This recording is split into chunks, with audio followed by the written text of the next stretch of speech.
3. Well, good morning. I have Karen Heskett, our UCSD librarian, up next. She's going to be going over ORCID and SciENcv. So welcome, Karen. Thank you very much. And hello to everyone, virtually, I guess, at this point in time. So following up, if you went through the section with Brahman, he mentioned the SciENcv tool.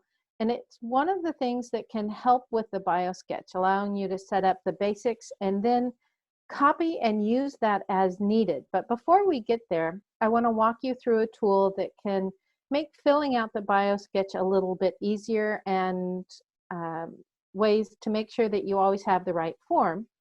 And that tool is Orchid, and as well looking at the SciENcv biosketch. So there are some policies that are now in place that everyone needs to pay attention to. So the National Science Foundation, their policy starts in June of this year. And that policy is to require the use of SciENcv to create and submit your biosketch for NSF grants. Orchid, they are saying is optional, but they highly recommend that because you can pull in the information that you need from different platforms. So NIH has had a policy for a couple of years now, and that is that there are certain people who are required to have an ORCID. People who are on training grants, who are getting fellowships, and those who are under career development awards. Now the PIs are not required to have the ORCID, but it is strongly encouraged.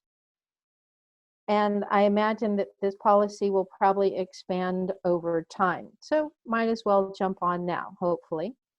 And what ORCID does is to help disambiguate, sorry, big word, but just to distinguish one author from another, especially if they have similar names or a common name. And so the NIH policy, this started in January of this year, and the trainees must have that ORCID ID in order to pass the NIH validation requirements. So that's where that number has to be entered, and it has to be tied to the ERA Commons account. And so we'll take a look at that in just a little bit. So what is ORCID? What are we really talking about? And this is simply, ORCID stands for Open Researcher and Contributor ID. It's an interesting platform. It is independent, it's nonprofit, so there's no fee for signing up. It has some great integrations for automatically populating the information. So if you've heard about Google Scholar, it does something a little bit similar to that. It takes feeds from a lot of different places if you want to set them up. And it is completely customizable, which is a nice option to put information there that some is viewable to the general public, some is viewable only to the researcher, or it's sort of in an in-between ground where what they call, ORCID calls trusted organizations, they can view the information even if it's not publicly available. And so some of the things that ORCID does to pull things through to the SciENcv, it'll connect an individual's professional information, which could include their education, their current position, where they're currently working, their background interests, activities, and grants. So ERA Commons is a place where a lot of grant information happens, but if you don't happen to have an ERA Commons account, and the information is not in an NSF profile, ORCID can be a place where you can put in that information and then reuse it as necessary.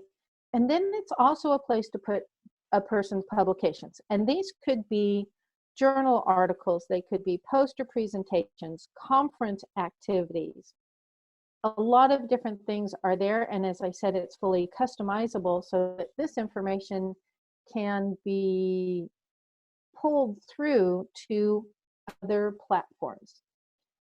We're also hoping for greater integration in the near future. So why ORCID? Well, it is used by more than 7,000 journals, and sometimes it is actually required by the journal. ORCID is integrated into many different systems, the publishers, the funders, and we hope in the very near future that it will work with university systems. So think promotion and tenure packages. What if the information that you're already building for funding information can now be easily pulled into a person's CV for their publication and tenure process? It does automate the adding of publications, but there's also the option to manually enter that. And it is used by NIH, now NSF, to hopefully populate those platforms as well. So great, I've got you convinced. You want to go and sign up right now, right? Or try to get all your trainees to do that. There are a couple of ways to sign up. So one is right from the ERA Commons platform. If you go to your personal profile, you'll see the create or connect your ORCID ID, so you can start the process here. If ERA Commons is not where you're starting, you can simply go to ORCID directly. And so one tip that I've had to retrain my brain is to drop the H on this stupid thing. I kept trying to type the flower and it didn't get me where I wanted to go. So just remember ORCID, ORCID.org. And oftentimes if the person you're working with is not sure whether they have an ORCID ID or not, this is the place I would encourage you to start, because it gives you a place to search to see if there is an account with somebody's name. And what I see sometimes is, unfortunately, there are a lot of names with no information. So a number and a name, and you don't know if it's you or somebody else. So even if they are not going to use the ORCID fully as a CV, as a place that they want to put information, encourage them to put at least where they are working. But very easy to sign up. Once you have that ORCID ID, if you started at ORCID itself, you do need to go back to your ERA Commons profile to connect your ORCID to ERA Commons. So they want to see that there on your profile.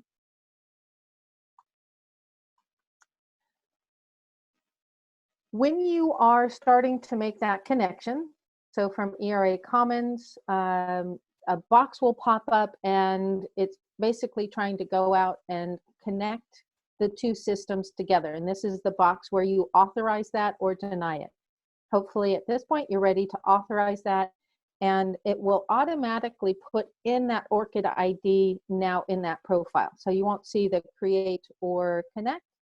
That ORCID ID is going to be right there. And so again, this is in ERA Commons. So you've had success. Yay! All right, so let's go out and look at ORCID now. So let me minimize this. Which one? Oh, we'll do this one. All right, so let's go to ORCID. So I've been there before, so it auto-populates for me. And let's just see if anyone is here. So let's see if Jill has an account. Yes, there she is. Great. So you can double check and make sure. So there's not a whole lot of information here. Let me do one other person just to give you a sense of what a really fleshed out profile might be. And let's look at Marianne Martone's profile. There she is.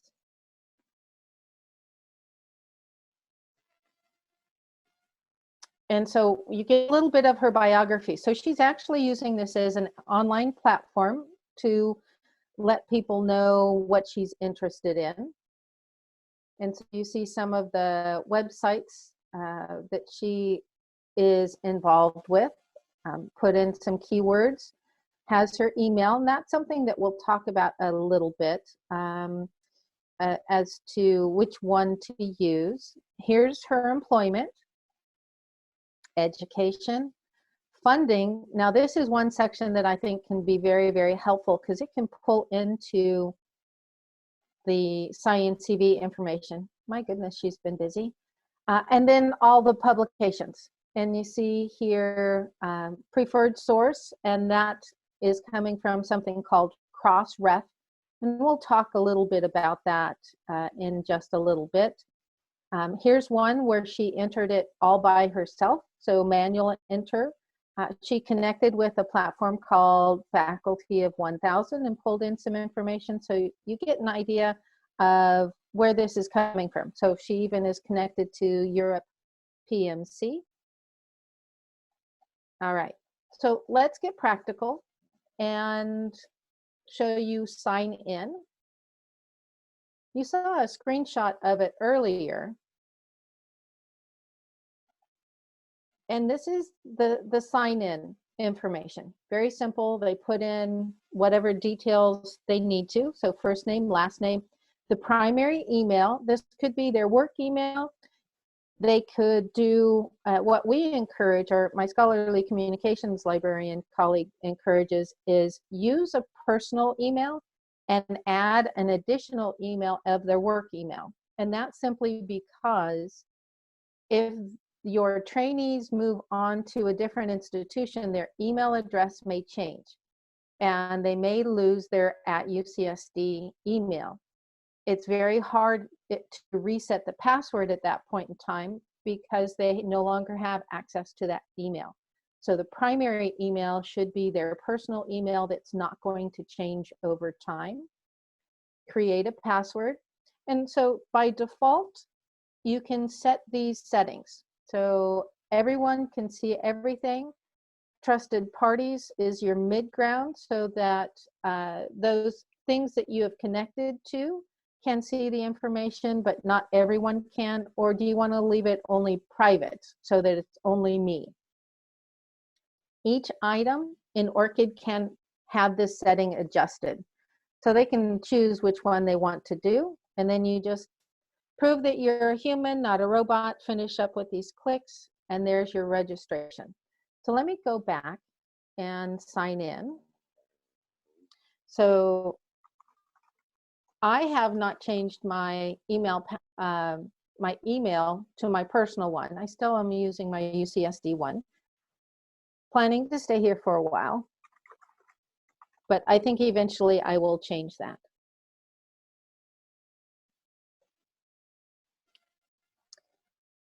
Looks like the internet's a little bit slow today, but that's okay.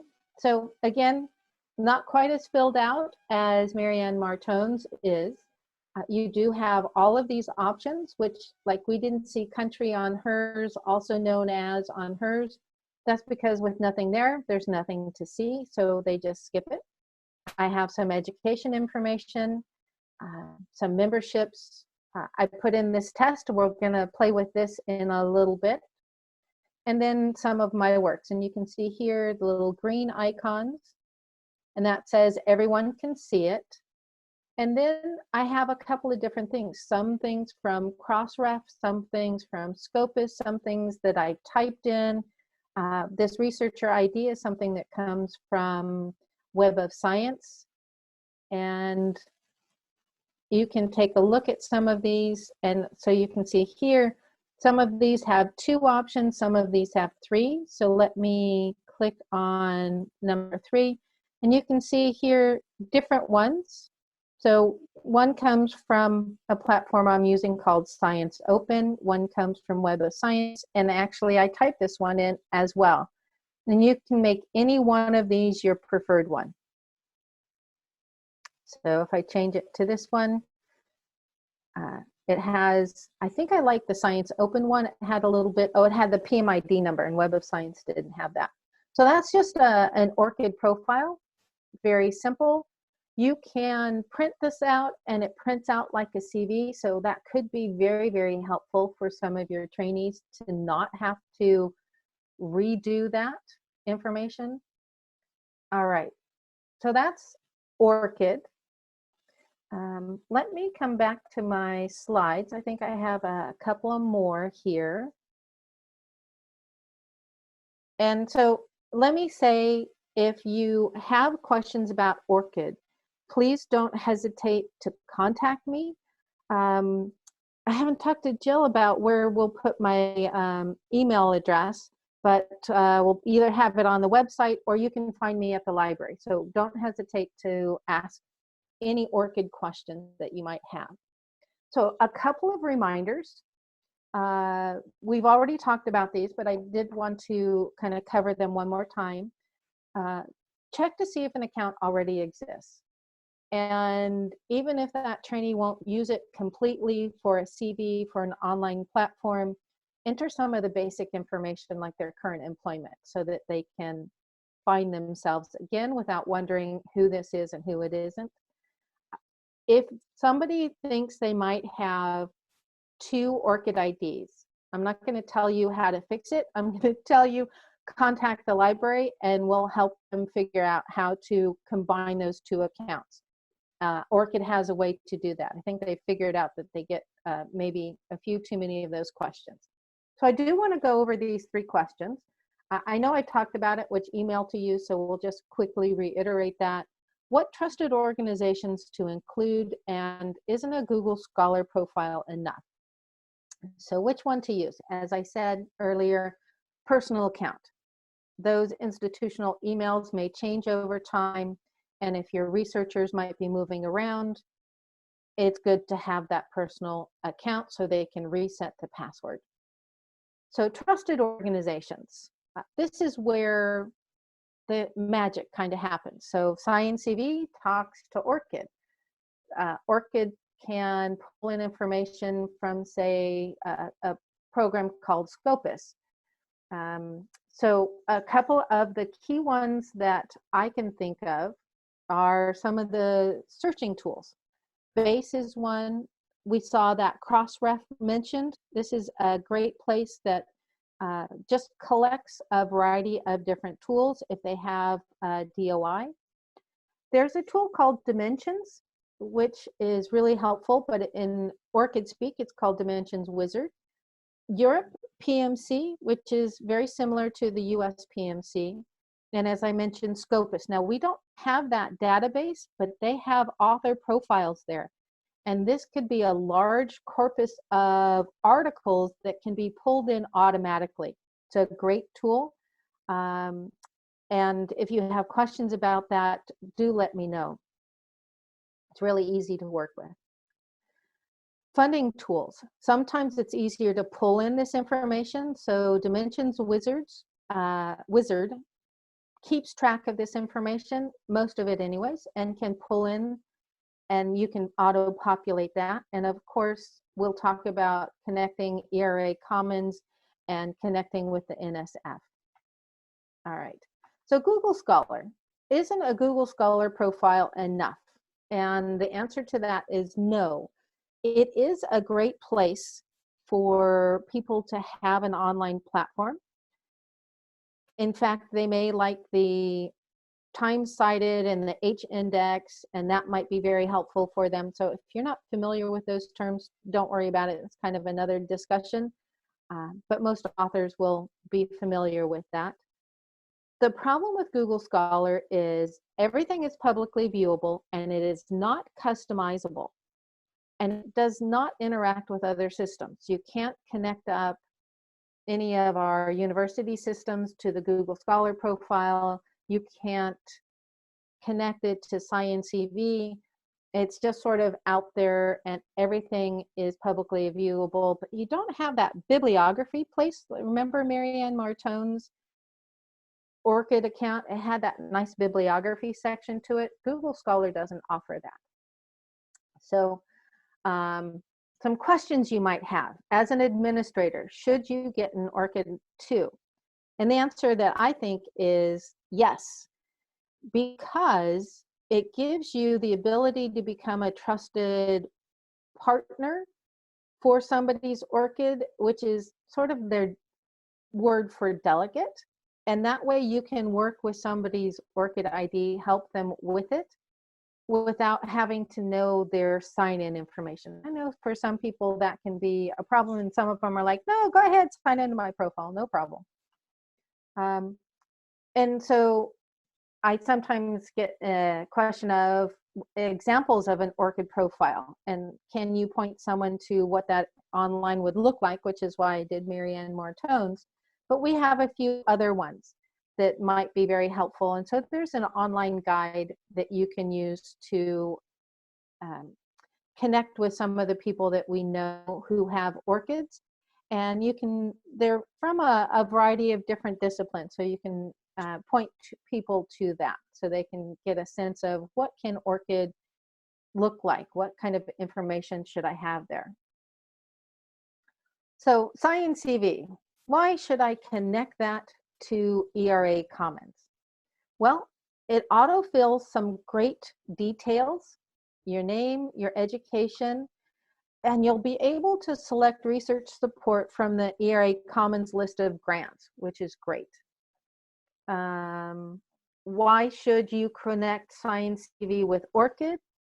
Well, it will help you fill in the section, the A section with the personal statement. You can get a list of publications that are outside of PubMed. So if you've done this before, you know that if you have a My Bibliography, you can pull that information in. But what if you don't bother with my NCBI, My Bibliography? Maybe that's not where you have to worry about things. So your national NSF folks, they may want something different, and so Orchid can be that something different. And you can get funding information outside of ERA Commons. Again, our NSF folks might find that very helpful. So we've mentioned SciENcv. So what really is it? And as you can see there on the screen, Science Experts Network Curriculum Vitae. And it's just a place to basically do the biosketch, to create something unique, and you can have as many profiles as you need. So you can see here the different organizations that are accepting biosketches. It keeps track of which version of the biosketch to use, so you don't have to wonder, am I on the right one or not? Because I know that can affect the grant application process. All right, so what does it offer? As we said, a lot of different options for filling that out. It could be NSF proposals, applications, the NIH fellowships, and the integration between both NCBI's My Bibliography and the Orchid, as well as connecting with ERA Commons. All right. A couple of other things that it does in addition to auto-populating content, and this is editable content. So if you need to add some unique information, you can. It does keep track of your page limit, so it can help you keep on track with that. Because it is reusable information, it's a rather convenient place for different projects. And as I mentioned, always make sure that you're using the up-to-date and correct biosketch. So where do you begin with this? And so the URL is just down there at the bottom, and you've got that big old button to start.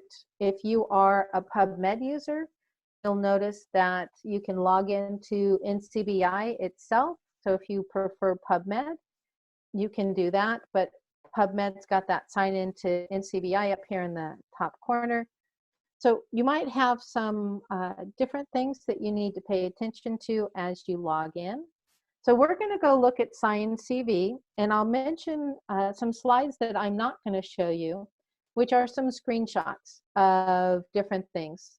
So if you need to come back and look at just the images that are there, the slides will have that information. So let's do this. Let me sign out of this. So we'll start with a really complex account.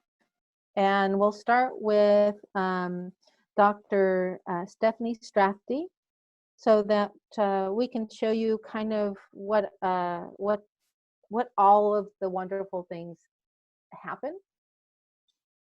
And so let's just see, can I get to SciENcv just by Googling it? There it is.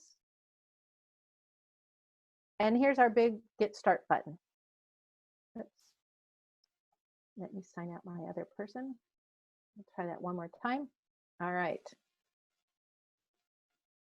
So we're going to start by signing in with her ERA Commons account.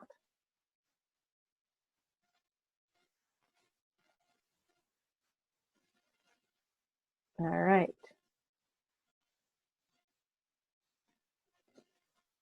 So, oops, that wasn't the right one.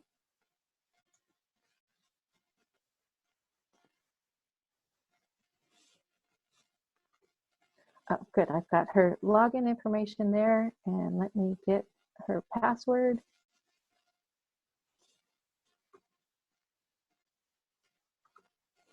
Cross my fingers, hope it goes in.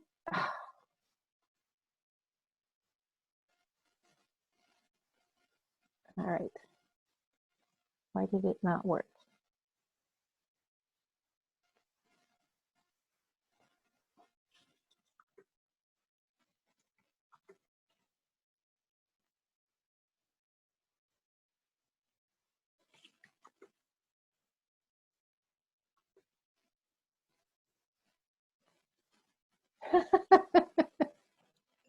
Hey, Karen, sorry to interrupt you, but sometimes when this happens, I notice with the NIH website, like you have to close out your browser, or see how it says at the top, it says it doesn't have the HTTPS. Okay. And if you go out like to Google, you know what I mean? And I know it's weird, but Yeah, let's try it this way. I did check this out this morning just to make sure that it would work. So this is a side note for presenters. I do that as well, but then I notice if you have the website open, it blanks out or whatever, and then you get that thing. Oh. Anyway, let's cross our fingers. Yeah, if I was already signed in, I think it would have just logged me in. All right. Well, nope, it's going to be a pill. All right, so let me. Okay. Well, I guess we'll have a plan B, Karen. Doesn't matter whether you're live or recording, it still doesn't want to work for you. Good old ERA Commons.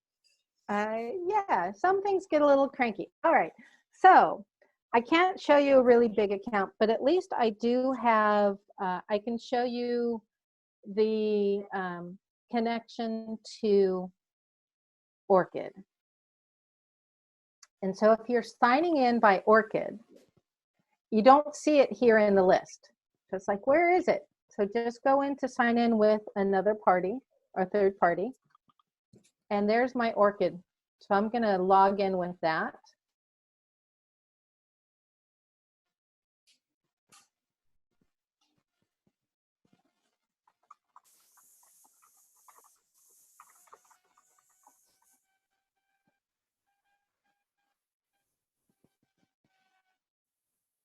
And I'll think. Yay, it logged me in. Okay, so let's come down here. So you'll notice that I am here at my NCBI account. So I got a lot of junk. Don't worry about that stuff. We'll just come all the way down to the bottom and manage SciENcv. I have a little bit of a profile here, but this is completely editable. So if I wanted to add more information, I could certainly do that.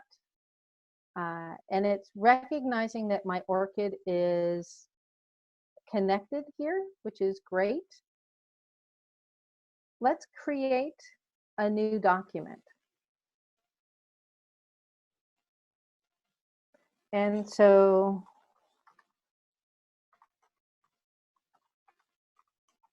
we'll put testing orchid.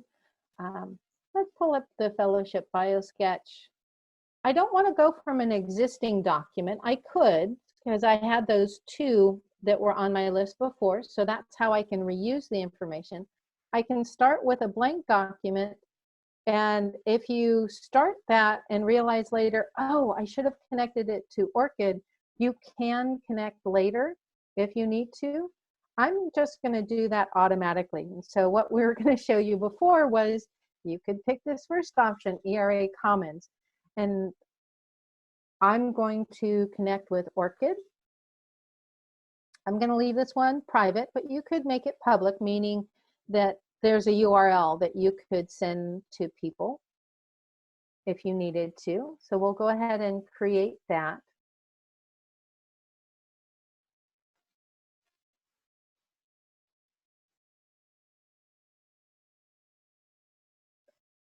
And so here's the name of my biosketch. Here's my name in my orchid. If I had an ERA Commons account, I would get that information here. It automatically pulled in my education, so that's great. The ERA Commons does the same thing. The personal statement is here, so when you're ready to edit that statement, so you want to put in some information here, blah, blah, blah, whatever you need to say about your research and the reason why you're doing this. And then this is a place where you can have up to 4 publications. And so I have some things here that I could pick from my bibliography. And I could also pull from Orchid, either or. So I'll select my 4 things and click Save Citations. And there they are. Oops, let's get this right. I'll just stick something in there. So we have something. It pulled in my position, my current employment. I could add another entry if I needed to. It didn't pull in my professional memberships, so I'd have to type those in. It was on my Orchid profile, but they didn't pull it in. They also didn't pull in, well, I didn't have any honors to pull in. But I think some of this information comes in a little bit better with ERA Commons. Your contribution to science. So again, this is a place where you can select citations, whether it's from Orchid or from my bibliography. I kind of went through that quickly. There are some other options here, and I thought we could select some different ones. Oh, there it is. It's under my bibliography. I can add some additional citations if I needed to. So if it's not in Orchid or in my bibliography, you can do that.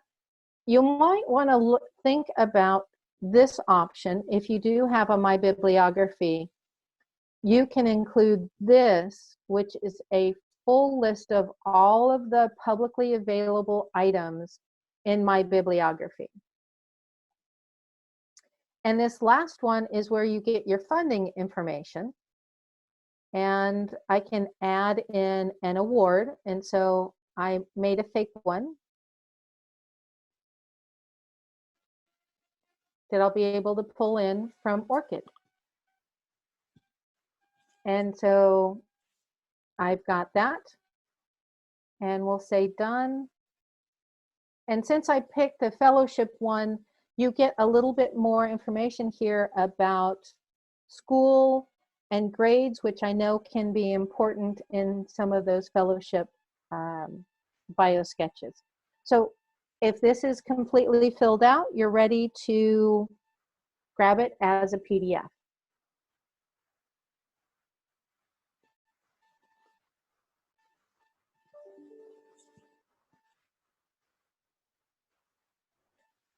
I'll go ahead and open that.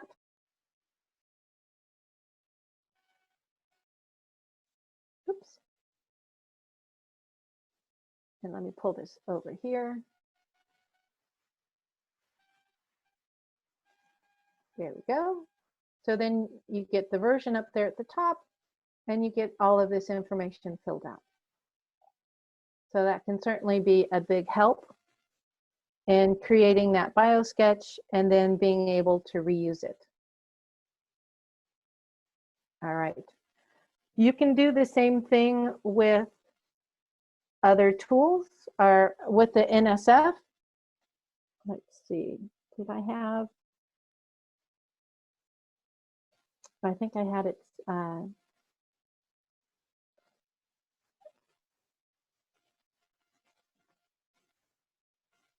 We can, do you think it's worth going through the NSF process? We do have someone that we can sign in as, but he doesn't have much in his account. So it's just kind of showing the same things over again. I don't have anybody else. Okay.